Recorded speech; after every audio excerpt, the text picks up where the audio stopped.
સુરતમાં સાયકલ વેચાણના મસમોટા કૌભાંડનો થયો છે પર્દાફાશ। બહારના રાજ્યોમાંથી બિલ વગરની સાયકલો મંગાવીને વેચાણ કરવામાં આવતું।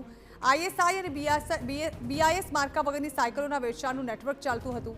સરકારી યોજનાના નામે લોકો સાથે છેતરપિંડી કરવામાં આવતી। રૂપિયા 1800ની સાયકલ રૂપિયા 2500માં વેચી નફો કમાવાનું કૌભાંડ સામે આવ્યું છે। અહીં 3 મહિનામાં સુરતમાં 10 થી 15 કરોડની સાયકલ વેચાણનો અંદાજ છે। ગુજરાત બાઇસિકલ એન્ડ ટોય એસોસિએશનની રજૂઆત બાદ આ કાર્યવાહી કરાઈ। પોલીસે ચોક બજાર અને સરથાણામાંથી 400 સાયકલો જપ્ત કરી છે।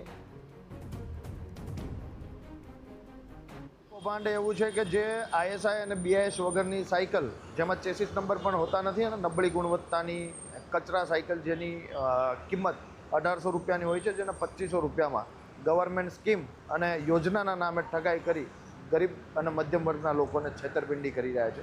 આ કૌભાંડ આમ જોઈએ તો સુરતમાં છેલ્લા 3 મહિનાથી ચાલી રહ્યું છે।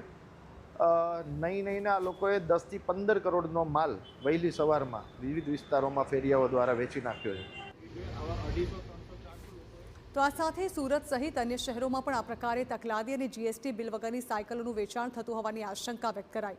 લોકોને છેતરવાની સાથે સાથે મોટા પાયે કરચોરી પણ કરવામાં આવતી હતી। ત્યારે ગુજરાત બાઇસિકલ એન્ડ ટોય એસોસિએશને આ સમગ્ર મામલે ઊંડાણપૂર્વક તપાસ કરવાની માંગ કરી છે।